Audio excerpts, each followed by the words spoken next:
Bismillahirrahmanirrahim. Alhamdulillahirabbil alamin. Wassalatu wassalamu ala sayyidina Muhammadin wa ala alihi wa ashabihi ajma'in. Amma ba'd. Qala al-musannif rahimahullah ta'ala wa nafa'ana bihi wa bi ulumihi fi sa'iril amin. Wa qala radhiyallahu anhu ila anka wa qala sallallahu alaihi wasallam man ittaqala liyata'allama ilman ghufira lahu qabla an yaqwa. Wa qala sallallahu alaihi wasallam asrimul ulama fa innahum indallahi qurama'u mukramun. Wa qala sallallahu alaihi wasallam man nazara ila wajhil alimi nazaratan farida bina khalaqallahu ta'ala min tilka nazarati malaika yastaghfiru lahu ila yaumil qiyamah. Wa qala Nabi sallallahu alaihi wasallam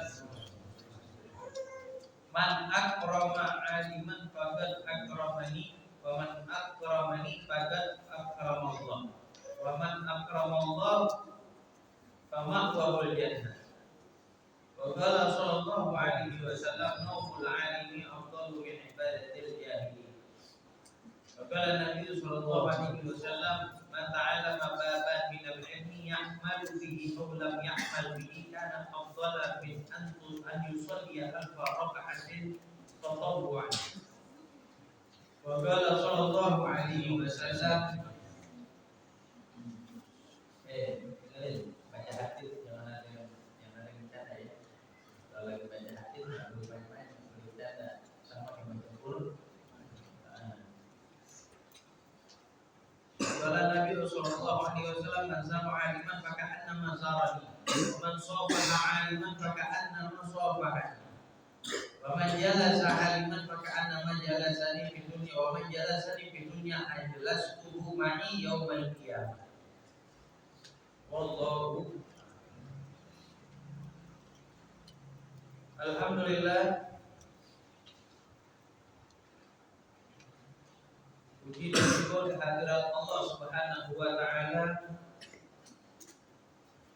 yang telah mempertemukan kita kembali, mengumpulkan kita kembali di tempat, di hari, di waktu yang dipenuhi dengan barakah dan rahmat serta maghfirah-Nya.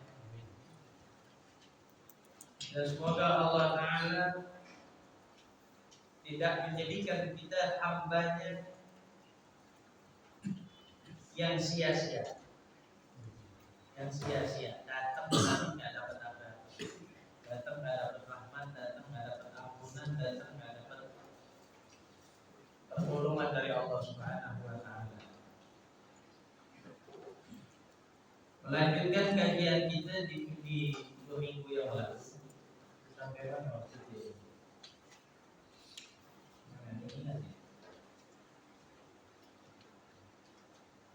Baru masalah pembukaan yang kedua, hadis yang kedua aja.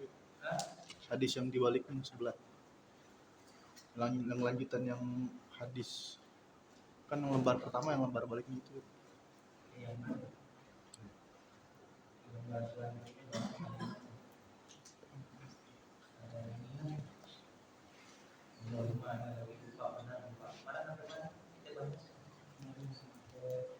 sini kita tekan tabnya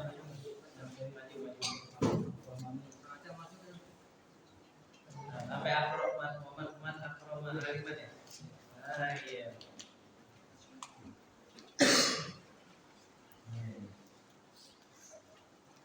Sampai hadis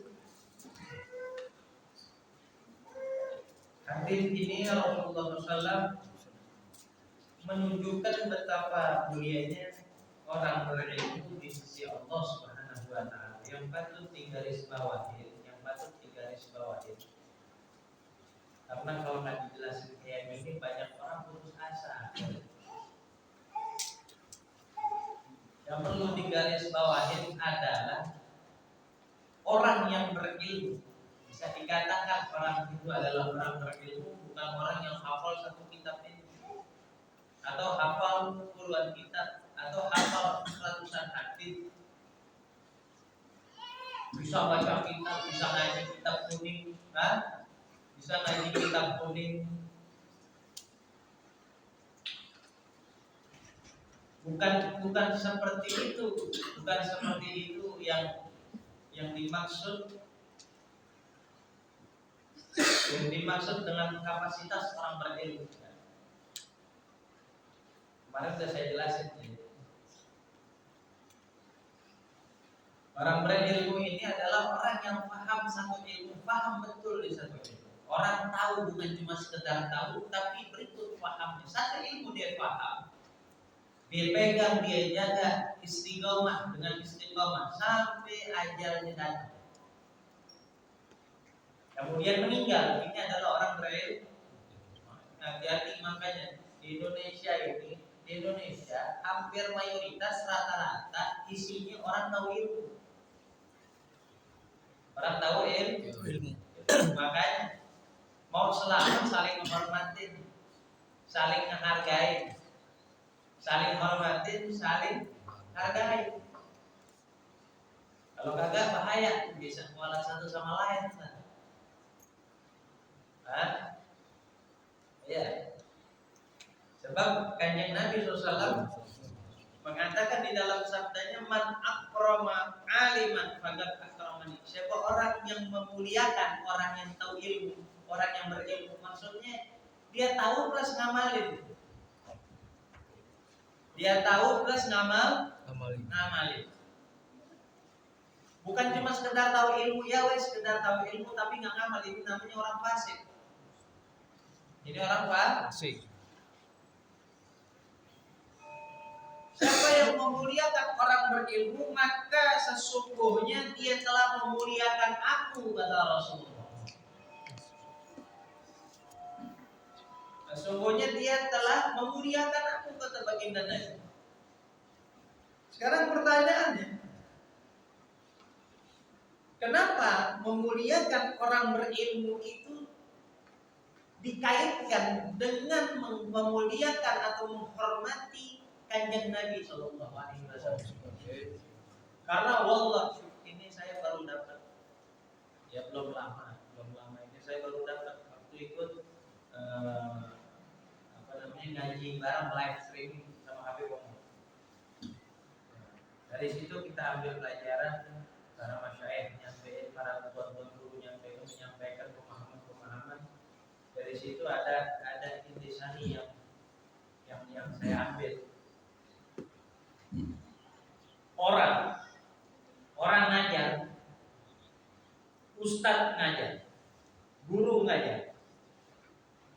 Kalau dia menyangka ilmu yang keluar dari mulut dia adalah milik dia, ini adalah orang yang fasik, ini adalah orang yang dusta. Karena gak ada satupun orang alim di muka bumi ini dia memiliki ilmunya secara pribadi. Tapi peranan orang berilmu di hadapan baginda Nabi Sallallahu Alaihi Wasallam itu seperti mikrofon, gak lebih gak kurang. Orang berilmu ini cuma menyampaikan apa yang dia tahu dari baginda Nabi. Ilmu punya Nabi. Ilmu punya Nabi.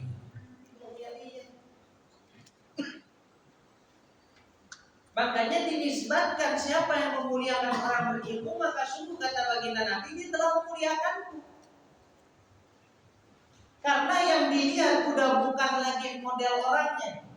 Wah, ini orang hitam, ini orang jelek, ini orang pendek, ini orang gak bawani. Yang dilihat udah bukan itunya lagi. Kita menghormati orang berilmu karena kita lihat dia ini dari segi dia mengemban, dia membawa tongkat estafetnya baginda Nabi. Dia membawa pesan-pesan dari baginda Nabi yang harus dia sampaikan ke khalayak umum dan di kalangan umatnya. Itu yang cara kita melihat. Ini cara kita melihat kepada ulama kayak gitu ya.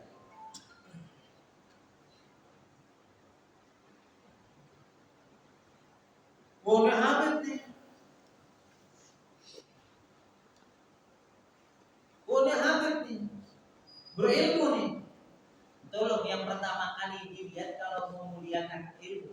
lihat ilmunya, jangan lihat sosok orang.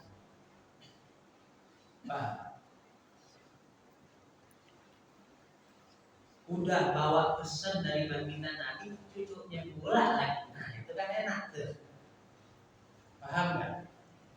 Makanya saya sering katakan, saya lebih senang dihargai sama orang karena orang lihat ilmunya, bukan karena lihat saya habis gitu. Gak mau. Karena kalau orang lihat saya habibnya, orang hormatin saya karena habibnya, sebenarnya secara jujur saya malu. Malu karena di saat orang tahu saya bawa darahnya Nabi, saya bawa darahnya Nabi, akhlak saya masih jauh dari Nabi. Malu bener. Jadi mendingan orang panggil, kalau di keluarga saya panggil Ustaz Ali, mendingan kayak gitu. Senang saya, senang hati. Ada disorot ini secara jujur saya sampaikan. Kembali lagi makanya di sini cara kita apa namanya bersudut pandang. Kalau memandang orang ilmu jangan lihat sosok orangnya, tapi kita hormatin karena dibawa ilmunya Nabi. Dibawa ilmunya Nabi. Kalau nih ulama kelihatan di depan mata maksiat bagaimana? Ingetin, bukan dimusuhin, bahkan musuhin orang-orang kayak itu. Karena dia ada yang dibawa, sebab itu ada yang dibawa. Yang dibawa ilmu yang sumbernya dari Nabi SAW.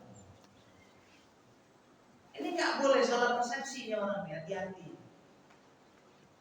Makanya dikatakan oleh Imam Khalil bin Ahmad, Imam Khalil bin Ahmad ini gurunya Imam Sibawai.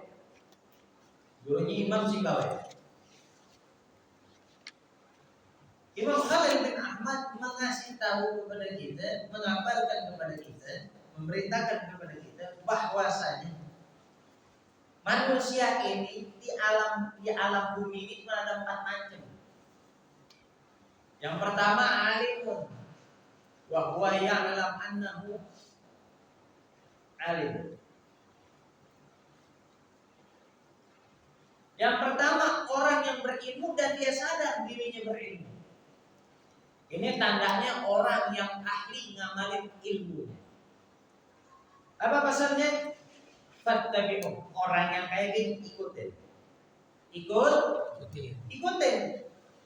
Biar tahu cara bersikap. Yang kedua, ada orang alim, orang berilmu, tapi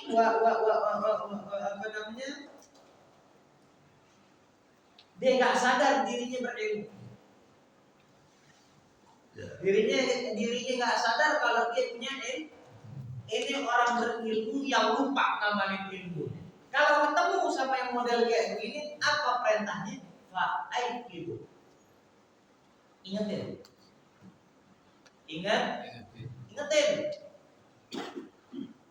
Ustaz, habis alafu bukannya itu salah tuh, bukannya ini nggak boleh kayak gini. Ingetin.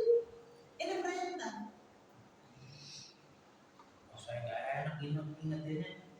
Ustaz ini biasa imam di waktu, biasa ceramah khotib Jumat, biasa ngisi pengajian. Ini habib lagi. Nggak ada cerita kayak gitu. Itu namanya orang ghaflah, orang lagi lalai. Tugas kita kalau ketemu sama orang macam itu, apa tugasnya? Itu ingetin, bangunin.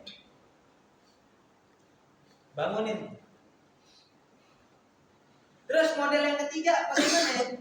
Siapa yang model ketiga? Orang yang nggak tahu sama sekali, awam. Wa ya'lamu annahu la ya'lam.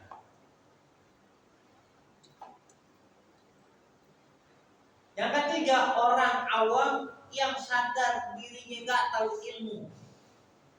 Sadar betul dirinya nggak tahu ilmu.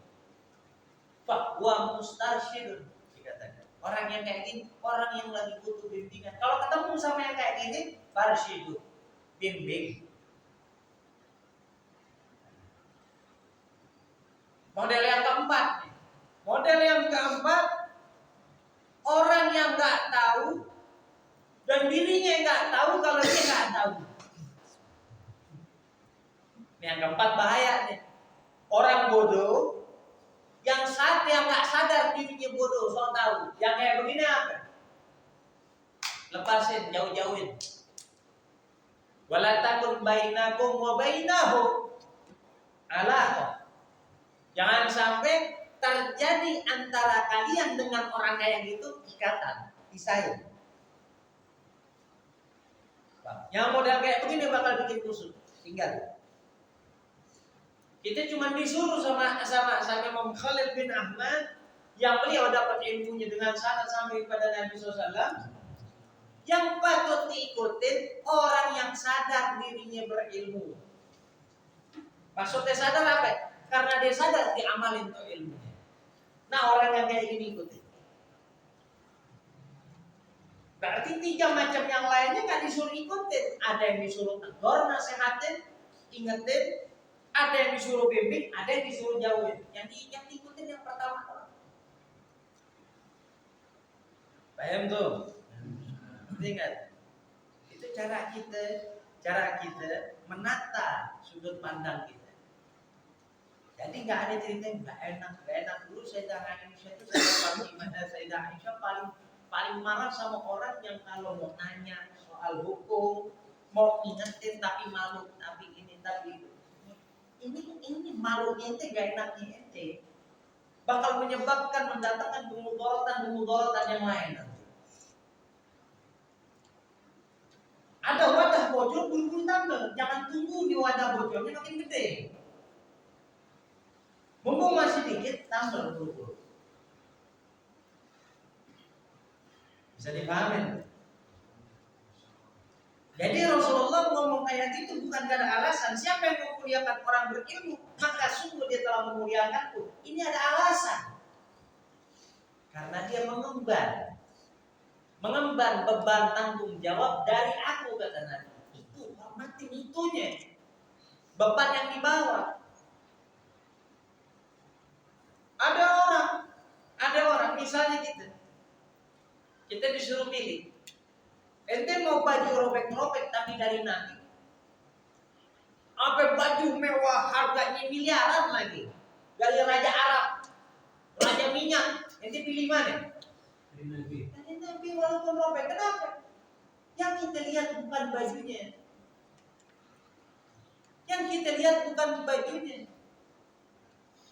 Tapi yang kita lihat itu baju pernah dipakai sama siapa? Pernah nempel di badan siapa? Udah nggak bisa lagi dibandingin ini dengan baju yang harganya miliaran lagi, atau belinya pakai tambang emas lagi itu baju.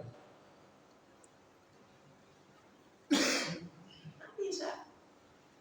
Bukan tandingannya lagi, bukan bandingannya lagi. Jadi nggak bakal bisa terjadi studi banding di situ. Nah. Jadi kayak tadi, orangnya nggak bagus, orangnya begini, orangnya begitu, alim, berilmu, ngamalin ilmunya, ikutin. Mau orangnya pendek, mau orangnya jelek, mau orangnya baru lagi, mau kayak gimana? Kok bukan Habib lagi, ikutin. Paham? Yang disuruh ikutin nih.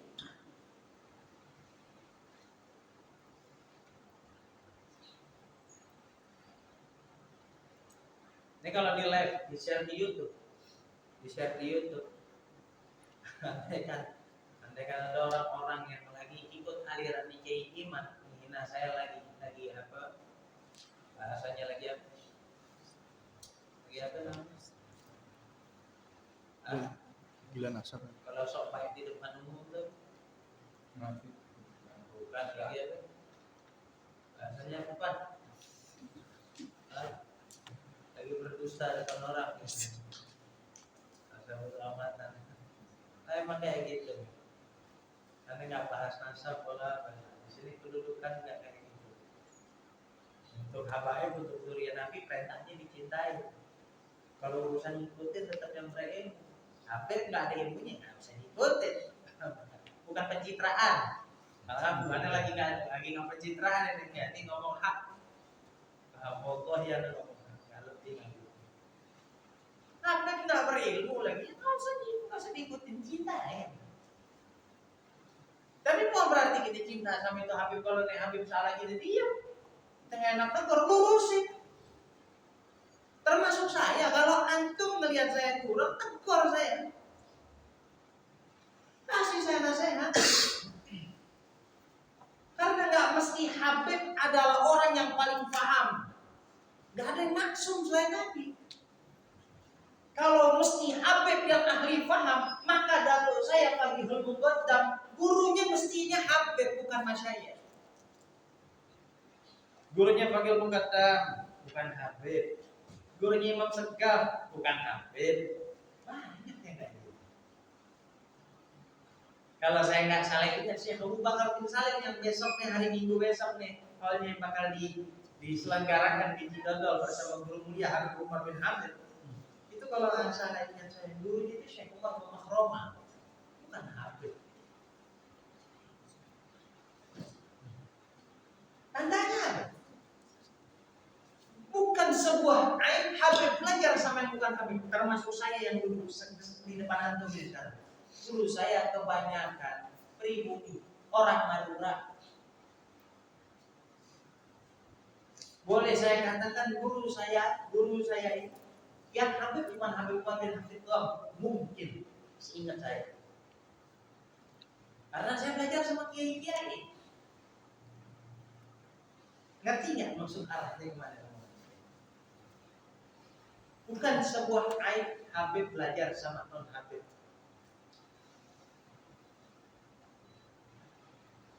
Karena kalau mau ditelusurin, ini live kan? Ada yang live kan?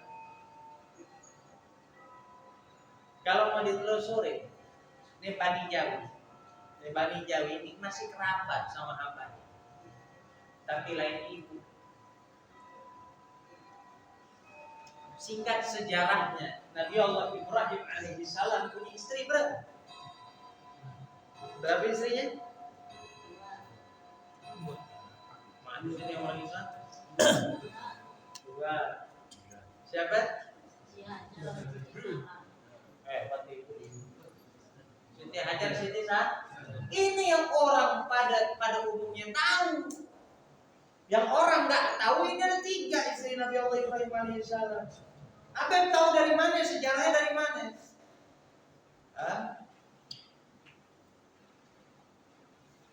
Dari kitab tarikh Imam Ibnu Athir. Kalau nggak percaya datang ke rumah saya bukain. Imam Ibnu Athir itu mengatakan istri Nabi Ibrahim alaihissalam itu ada 3. Yang pertama Siti.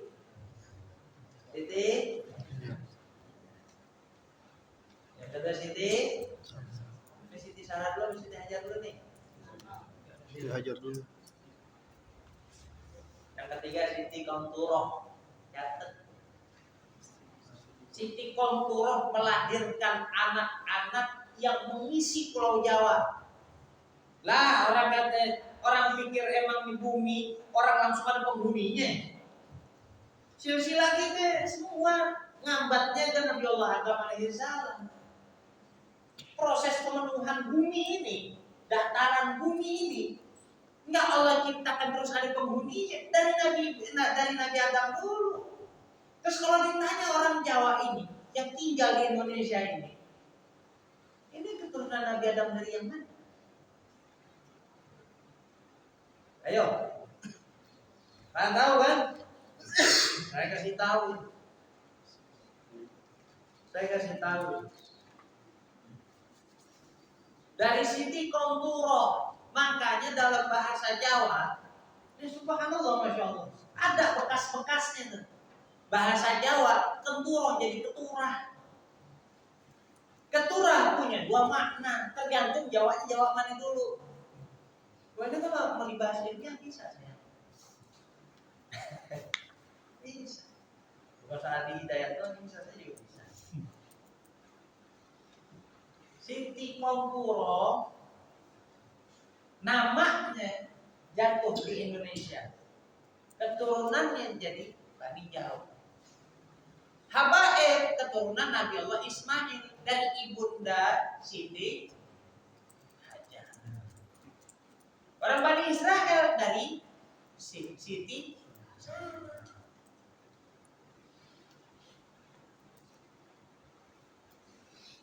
Jadi pribumi di Indonesia sama para habaib ahlul bait Nabi Shallallahu Alaihi Wasallam ini ada kekerabatan. Kekerabatan satu bapak beda ibu, saudara lain ibu. Ngerti nggak? Ngerti nggak? Wah, ini saya gaji dari saya masih di Yaman. Banyak yang nggak paham.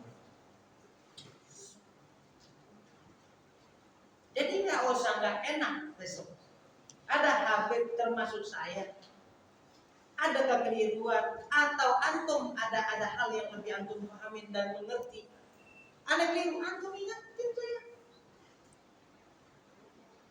Makanya Rasulullah ngomong di dalam hadis ini nggak sembarangan ngomong. Al-mu'min, al-muslim, akhul muslim. Kuluna ikhwah, semua kita ini saudara. Maksudnya saudara sih. Emang Nabi ngomongnya sama kita kapasitas. Kita kalau ngomong asal goblek doang kagak ada maknanya. Nah, Nabi ini dikasih kekhususan kespesialan sama Allah Ta'ala. Begitu dijawabin al-kalim. Saya dikasih jawami'ul kalim. Apa jawami'ul kalim? Bisa ngomong dengan kalimat yang sederhana tapi menyimpan banyak makna dan pemahaman. Makanya kalau ulama-ulama di zaman dulu kalau lihat karangan kitabnya ngomongnya nggak pernah panjang, tapi kita yang baca repot kalau zaman sekarang. Saya ada satu kitab.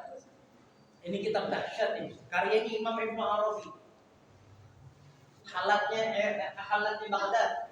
Salah satu al-halatnya Baghdad kalau di Indonesia ini saya sedih jenar. Halat Baghdad. Lalu berbengong-bengong ya kan? Itu judul kitabnya Haqiqatul Muhammadiyah. Saya lagi silaturahim nengokin gurunya Salim di belakang udah baju pokok itu. Rumah Habib Ali Al-Asos, saya lihat kitabnya. Saya terpana sama kitab. Saya baca kitab. Kok saya nggak paham sama ini kitab? Kok saya nggak ngerti sama ini kitab? Sampai saya bilang, ini ada bawa pulang Habib. Saya mau kaji. Tolong Habib. Pas saya kaji, saya kaji sama Ustaz. Jawabannya simpel banget. Beb datang ke wali beb baca di kitab sama beliau. Orang yang benar-benar wali, orang-orang soleh, yang alim alama benar-benar. Karena bacanya sedikit kalimat ada hadis dipotong ditaruh di sini, kita mesti ubah kitab yang lain. Kalimat bawahnya omongan yang ini kita ubah kitab penuh. Jadi panjang lebar satu kitab. Ini istimewanya ulama dulu. Ngomongnya ringkas, singkat, tapi bisa dijabarin secara luas. Kalau kita sekarang ngomong 2 jam, intinya dikit. Ini kayak saya nih. Ngomong panjang lebar, intinya cuma man akromal ulama, pagot akromani. Itu doang, belum bisa. Panjang lebar nih ngomongnya. Paham? Itu bedanya kapasitas beliau sama kita di zaman sekarang. Man akrama aliman faqad akramani kata Rasulullah. Simpel aja dah. Istimewa. Makanya speknya beda. Waktu Nabi bilang kuluna ikhwah, kita ini semuanya saudara. Kita ini semuanya saudara. Makanya hukumnya berat. Orang ribut sama sesama muslim itu berat hukumnya. Sama kayak ngancurin Ka'bah kata Rasulullah. Berat. Hati-hati. Jadi paham nggak? Ente berhubungan kalau andai kan ente memandang ente ini satu kesatuan di dalam keluarga. Hah? Keluarga di dalam syariat Muhammadi, syariatnya Rasulullah. Akhirnya mau siapapun yang kita lihat keliru, kita nasihatin dengan ikhlas. Yang dinasihatin bakal terima, gak ngerasa dirinya paling hebat. Orang yang ngerasa dirinya paling hebat, orang yang gak mau menasihati orang, gak mau ngingetin saudaranya, ini adalah orang yang gak paham dengan syariatnya Muhammad. Orang gak enak negor kiai, orang enak negor habib. Lo tahu gak sahabat dulu kalau bingung negor siapa? Negor Nabi. Ya Rasulullah. Rasulullah pernah sholat, di dalam riwayat ada yang bilang ini sholatnya sholat asar, Zuhur, ada juga ulama yang mengatakan yang dilakukan sama Nabi sholatnya sholat isya. Nabi sholat pokoknya zada rubah, sholat yang 4 rakaat. Beliau melaksanakan 2 rakaat salam lalu beliau pintu, beliau nyender begini. Yang lain paling diem aja, saya bakar refleks pokoknya manut. Pokoknya manut. Wah, mungkin Nabi dapat wahyu di dalam merevisi jumlah bilangan sholat yang ini. Ada satu orang badui, ya Rasulullah, antum lupa apa antum kosor nih sholat? Rasulullah balik badan, nanya sama sahabat, apa benar yang dikatakan sama Dzuliyadain? Iya ya Rasulullah benar. Langsung Rasulullah masuk dalam sholat lagi, nambahin 2 rakaat, sujud sahwi.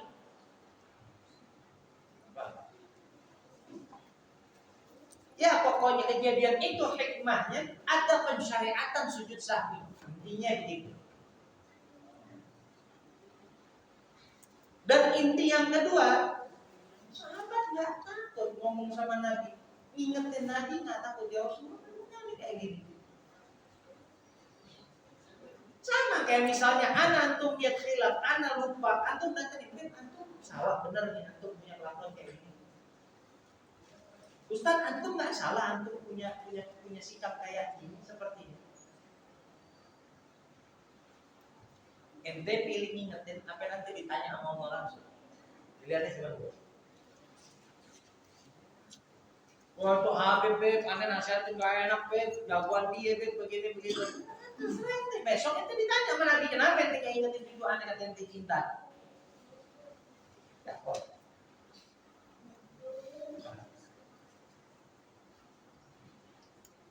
Ngerti nggak? Saya berani tanggung jawab omongan saya, boleh dikasih tahu ke ulama mana aja. Karena saya yakin yang saya ucapin hak. Tergantung pemahamannya aja masing-masing. Makanya kata Sayyid Muhammad bin Arabi al-Maliki, man intasa'u fuduhu qalla inkaru. Orang yang makin luas pemahamannya, ilmunya luas, makin sedikit ingkar. Makin sedikit. Paham?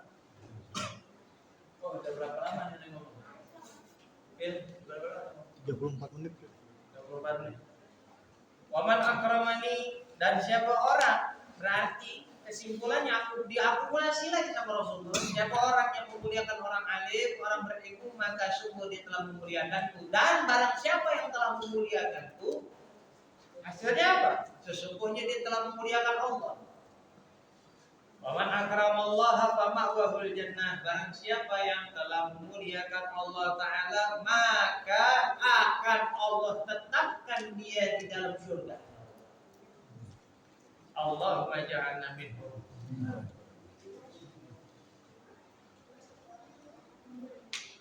Saking mulianya orang memban kayak gitu, dispesialin akhirnya sama Allah. Disampaikan sama Rasulullah, naumul alim afdhalu min ibadatil jahil. Tidurnya orang berilmu ini lebih afdal daripada ibadahnya orang yang tak berilmu. Tidurnya orang berilmu lebih afdal daripada ibadahnya orang yang tak berilmu. Kok bisa? Oh iya, dia tidur bawa ilmunya Nabi. Dia tidur bawa apa? Orang jahil tidur bawa ngantuk. Bawa ngantuk habis itu hilang. Diciptakan apa namanya healer wallet. Betul nggak? Atau pulau-pulau seribu di Banten.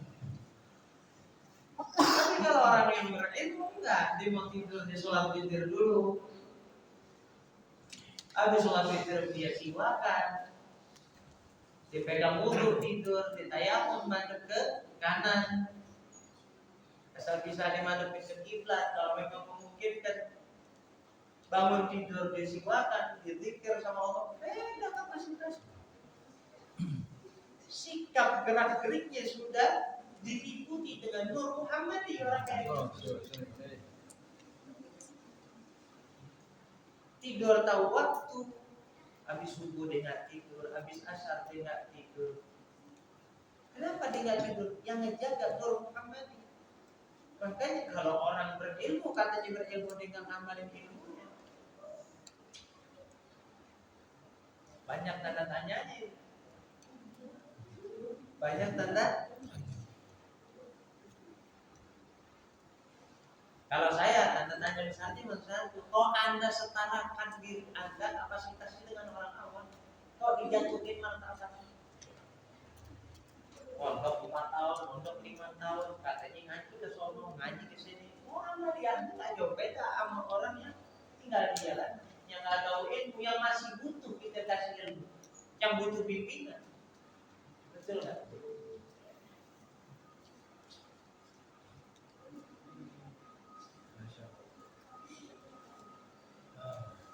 Pokoknya indah.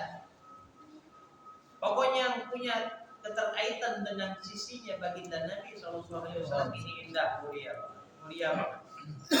Belum ngamal lagi, baru mau belajar aja, baru belajar lagi. Dikatakan apa sama Rasulullah?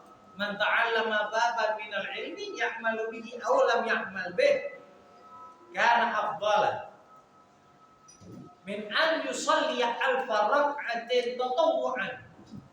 Siapa orang yang belajar datang ke pengajian belajar satu bab ilmu aja, belajar satu bab aja, diamalin nggak diamalin belajarnya itu lebih afdal daripada ibadahnya orang jahil sholat sunat 1000 rakaat.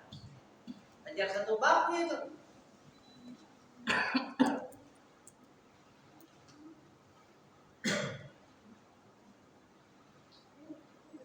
Belajar satu bab ilmu diamalin nggak diamalin kata baginda Nabi lebih afdal daripada ini sholat 1000 rakaat, sholat sudah 1000 rakaat.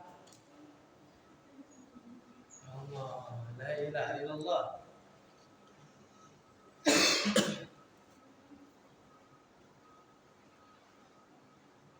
Atau nggak usah ngamalin, nggak usah belajar satu bab. Kata baginda Nabi, Manzara aliman, siapa yang datang sowan ke rumah orang alim, datang sowan silaturahim ke rumah orang alim, maka seakan-akan dia lagi sowan kepada aku, kata Rasul. Wa man safaha aliman, barang siapa yang salaman sama orang berilmu, faka'annama safahani, maka seakan-akan itu dia lagi salaman denganku, kata Rasulullah. Allahumma shalli ala Muhammad. Wa man jalasa aliman, dan barang siapa yang duduk sama-sama orang yang alim yang berilmu, kata Nabi, faka'annama jalasa di dunia, maka seakan-akan dia ini lagi duduk bersamaku di dunia. Dikasih lagi nilai akumulasi oleh baginda Nabi. Wa man jalasa di dunia, dan ganjaran bagi orang yang duduk bersamaku di dunia, kata Rasulullah, jelas itu yaumul kiamat. Kalau saya dia besok mencari saya yang bakal datangin dia, saya dudukin dia sama saya, kata Nabi. Allahumma shalli ala Muhammad.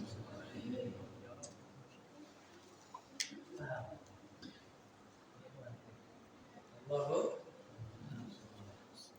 Ini lagi enak lagi.